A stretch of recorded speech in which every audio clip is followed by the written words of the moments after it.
Got it. Let's run it. Let's run it. Let's run it. There, yeah. Yeah.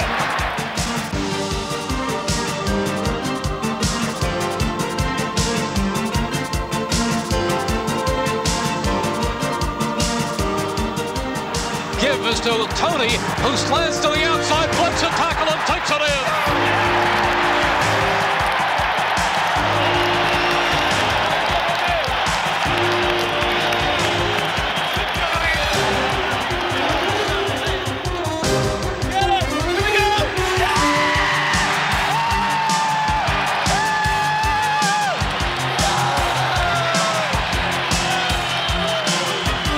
This is the final play of a wonderful afternoon.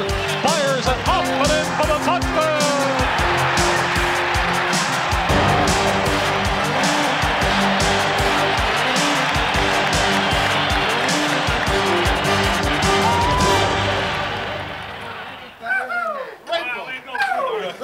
Great job, baby. All right. Good job, baby. Way to go. All right. Way to go. All right. Way to go. Way to go, Johnny. All right. Good one, Coach. Good win. Good win. Good win. Way to go. Great job. I hate that play. Woo! Right. Now we're rolling. That's it, baby. Great one. All right. I think we just showed those folks that we told them get the hell out of Dodge. We're going to keep their down there for a long time. Remember that. Got 2 game balls together. We could give one to everybody. Everybody made big plays. Gee whiz. Keith Byers had a great day. All right, Keith. All right. Mike Rockenbach, he's too damn slow to play middle linebacker and dumb and everything else, but he did a great job today on it.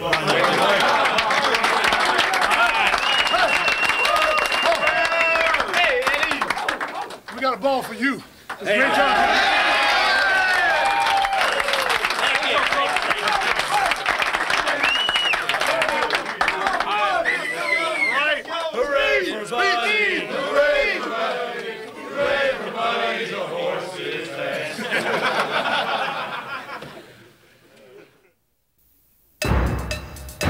The Eagles' home opener against New Orleans pitted the defense against the vaunted Saints' running attack, which featured last season's Rookie of the Year, Reuben Mays. The defense responded with their best performance in 18 years, limiting the Saints to 32 yards on the ground, while the offense attacked through the air. He's looking, he's going deep for Quick, who leaps, who catches it, and it is a touchdown by Mike Quick. Cunningham to Quick, it was a beauty. It's 2nd down and 10, the ball at the 25. Cunningham back, he pumps, he's going deep for Kenny Jackson, who is pumped but comes up with a catch for a touchdown. 1st and 10 for the Saints. Play action as Hebert goes back. He's hit. He fumbles the football. The Eagles have it picked up and running in as Seth Joyner in for a touchdown. The hit was made by Clyde Simmons. Bobby Hebert never saw him coming. The ball came loose. It popped into the hands of Seth Joyner, who ran 21 yards for a touchdown. In addition to Joyner, Gary Cobb, number 50, was a mainstay at linebacker. Mike Reichenbach, number 55, will battle for the starting middle linebacker spot in 1988 with Byron Evans, who emerged brightly at the end of the season. Dwayne Giles, number 53, added depth to the unit. In the defensive backfield, William Frizzell and Roynell Young, number 43, manned the corners, while Terry Hogue terrorized the entire field from his free safety position. Number 34 loved to receive as much as to give. Hogue was 2nd on the team in tackles to Andre Waters, number 20, who also notched 3 interceptions.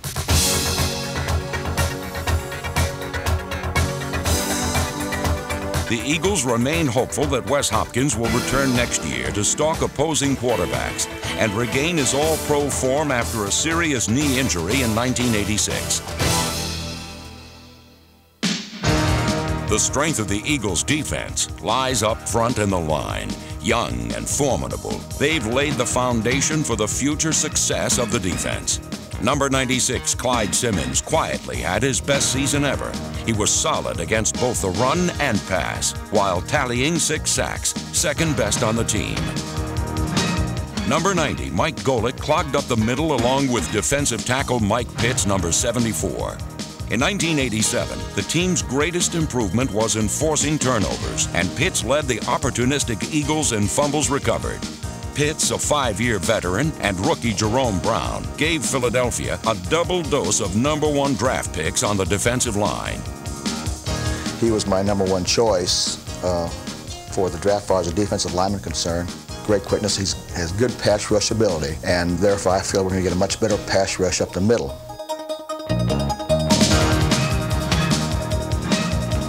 With a nose for making big plays as well as taking advantage of them, Brown blossomed in Buddy's system, a defensive scheme perfectly suited to his talent and temperament. I enjoy it because it lets you, you don't have to sit back and wait to make something happen. You can sit there, you can be the one that makes something happen. The Cowboys with a 3rd and 5. They have the ball at the Eagles' 45. Danny White takes the deep snap. He is stepping up. He fumbles the football. It's picked up. And running with the football is Jerome Brown.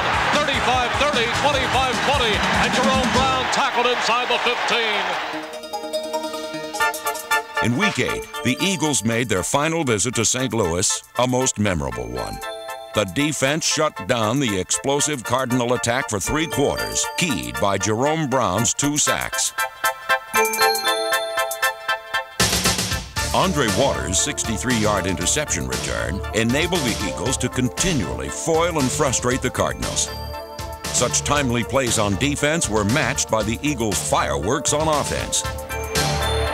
Shotgun formation, back is Cunningham. He's looking, he is floating it for Chris Carter in the end zone, who catches it for his first NFL touchdown.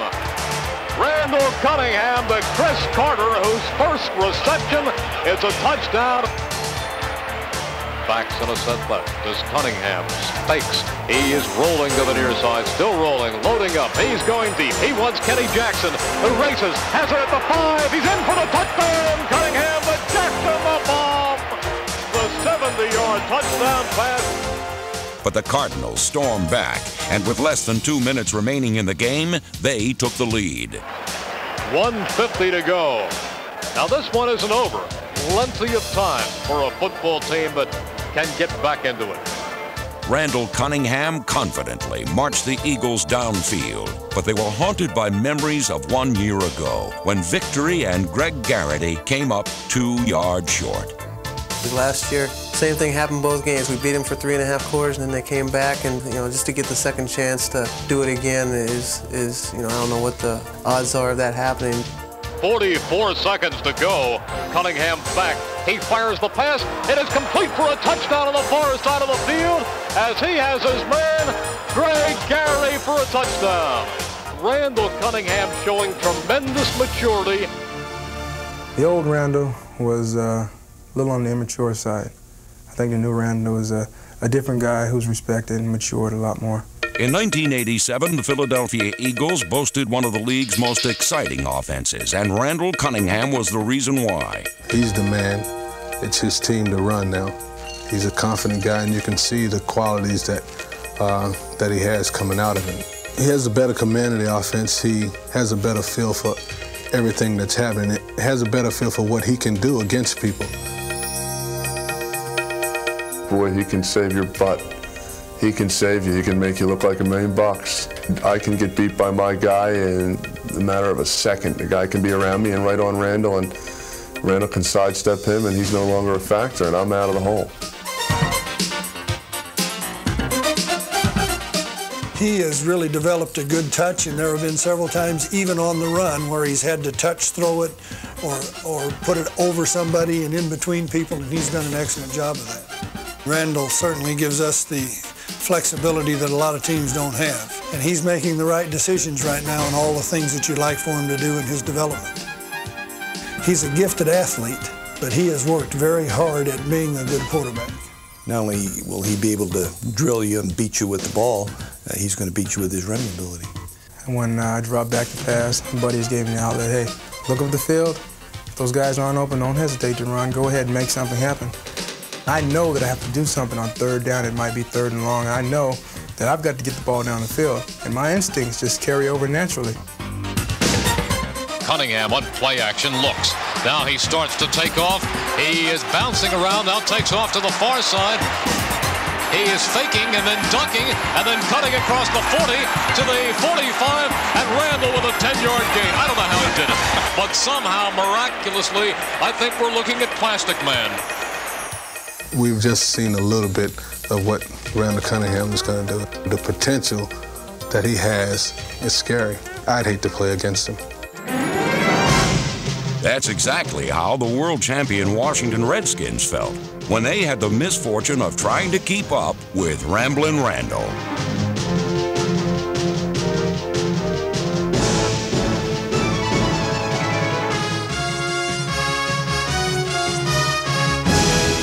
Cunningham played his best against the best, the mark of a true winner. He demonstrated why he was the team's leading rusher and passer by producing over 300 total yards.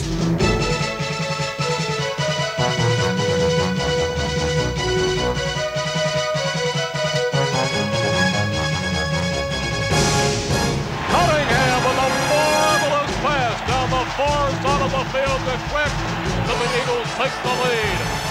But when the Redskins moved ahead late in the game, it set the stage for Randall to rally the Eagles, and the curtain rose on a quarterback who was starting to come of age. We've been in this situation before. Let's go ahead and make the best of it. That's when I said to myself, if I could go ahead and take this team down the field and win the game, that's going to be the difference in our season. Slot to the near side, Garrity to the far side. Cunningham standing in the gun. 2nd and 10.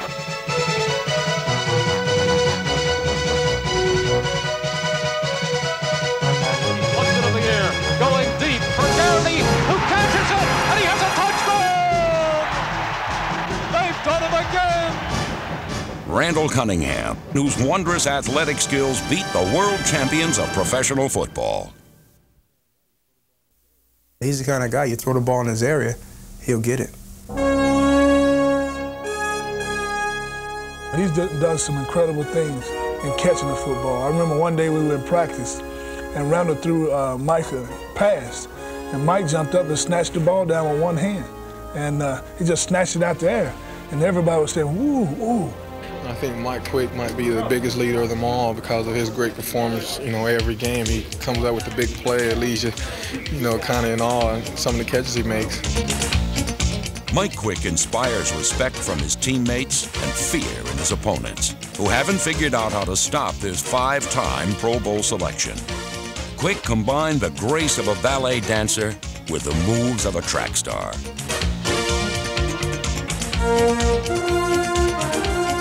He hauled in 11 touchdowns this season, 2nd in the entire league. His physical skills are unparalleled, but his success can be traced to a more cerebral source. It's mental. Yeah, it's totally mental. You get yourself physically prepared before you even go out and try to catch the football. Catching the ball, and especially catching it with people around you and in traffic and stuff, is just being mentally tough enough to blot out the things around you, to know that you're going to get creamed as soon as you catch the ball, and you still concentrate on catching the ball. Quick's trademark is his consistency, yet there are certain games when he's more invincible than usual. There are just some days when you're hot and you're doing things right. Week 12 at New England was one of those days. Cunningham is rolling to the far side, still rolling, pumping the football. He is going deep for Quick, who has it at the 20, 15, 10, 5. Touchdown by Quick. That was a beautifully executed pass play from Randall Cunningham to Mike Quick. Eagles at the 29. Randall is back. He is looping it for the end zone, and a diving reception for a touchdown to Mike Quick. Unbelievable. Is there a better receiver in football? Because I don't believe there is. He's the best. Quick topped the century mark for the 18th time in his storied career. His efforts were complemented by Anthony Toney, who pounded out a career-high 123 yards. The Eagles' fine performance on offense couldn't prevent New England from tying the score and forcing overtime. The ball is spotted. The kick is away. It's long enough. It's good! The game is over! The bobbing Paul McFadden! A 38-yarder and the Eagles win! Special teams is an area in need of improvement next season, but there is promise for the future in players like punter John Telchik, who averaged nearly 40 yards a kick. Standouts on coverage teams included Russell Gary, Dave Little, and linebacker Ty Allert, number 58, who proved to be a worthy mid-season addition to the team. Junior Toddle-a-Tossie enlisted for double duty, excelling on special teams as well as providing depth in the offensive backfield, which showcased the potent duo of Anthony Toney and Keith Byers, number 41. Once again, Byers battled injuries, but when healthy, he and Toney revitalized the Birds' running attack. The Eagles scored 12 rushing touchdowns, the most since 1981, and Toney led the pack with 5. The resurgence of the ground game must also be attributed to the improvement in the line, which punched open running holes as well as patched up gaps in the pass protection. The nucleus included Matt Darwin, Ben Tamburello, Jerry Feary, Reggie Singletary, Ron Baker, and Joe Conwell. The fighting spirit found in the trenches wasn't lost on tight end John Spagnola, who displayed the gritty determination of a lineman. Next season, Spagnola and Jimmy Giles, number 83, will battle for the tight end position with top draft pick Keith Jackson, whose numerous talents could benefit the entire offense. In 1987, rookie wide receiver Chris Carter made his own impact on offense. Called a touchdown maker by Buddy Ryan, Carter caught only 5 passes, but 3 went for first downs and a pair for touchdowns.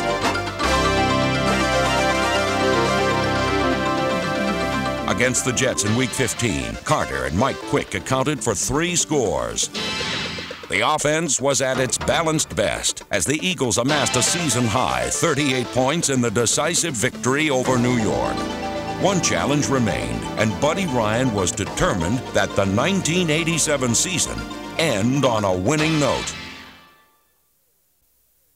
No, I tell you, you know my coach, Buddy Ryan, I tell you, he's so ugly. When they cry, tears go down the back of his head, avoid his face, I tell you. Don't cut me for that, Buddy, okay? Reggie has few worries, for Buddy has the utmost respect for his defensive field general. I want to tell you one thing. I've been touted as the best at what I do. And I tell you, I want to be the best at what I do because I want to be the greatest. And I want all of you to know I'm the greatest in the world. There's no one better. You hear me? You hear me?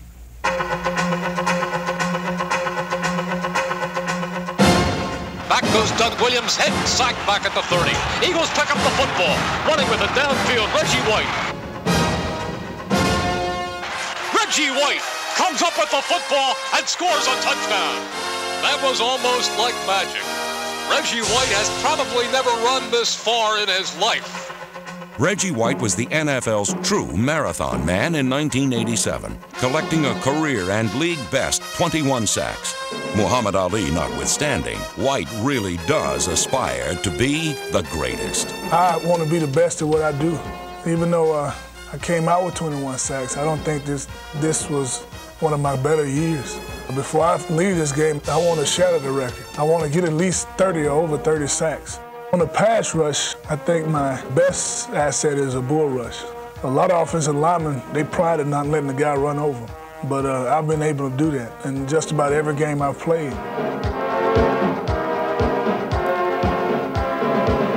He's very quick. He knows how to use his hands. He can throw a guy aside. He's strong. I don't think he has any faults. He is a defensive end who basically plays on the left side. So there's always a tight end that he has to work over. So he's got people on both sides of him all the time. And he still manages to get as many sacks and was able to go to the Pro Bowl. He's had to use finesse and guile and everything else that you could to do the job that he's done. This 2-time Pro Bowler has lived up to Buddy's billing as one of the game's most dominant defensive linemen, and in 1987 was named the NFL's Defensive Player of the Year. In the final game of the season at home against Buffalo, the Minister of Defense was a man on a mission as he sought to break the NFL sack record. White collected 2 traps, one shy of the mark, but paced the Eagles to their best overall defensive performance of the year.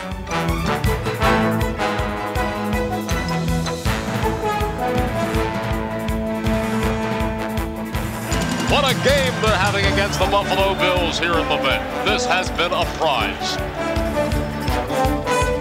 Keith Byers ran for over 100 yards, while Anthony Toney displayed his skills as the team's second leading rusher and receiver. And he goes over the middle to Toney at the 15, Toney at the 10, Toney at the 5, Toney into the end zone. Anthony Toney with a great play. The Eagles defeated Buffalo 17-7 and ended the season with optimism and pride in their accomplishments. Everybody's excited and they know that we've made a lot of progress and we're going to be a good ball club. The fact that we've been able to come out and win 2 games in a row and we realized that we weren't going anywhere, I think that's a big accomplishment in itself. You know, everybody feels good about what we've done. We feel that our record is 7-5, which it is, and we feel good what we've accomplished. I think this club is going to be in the Super Bowl. It might take a little while, but I think the nucleus is here now. The coming together of a group, everybody meeting one another, becoming friends, developing loyalties, winning and losing together, and then eventually becoming champion. Looking back on the hard times is going to make that very, very special. I think it's important that we won this ball game, as I told you all earlier, so we can get a little pride in our stride and, you know, stick our chest out a little bit and let people know that, you know, we beat a couple teams in the playoffs and we're a pretty good football team.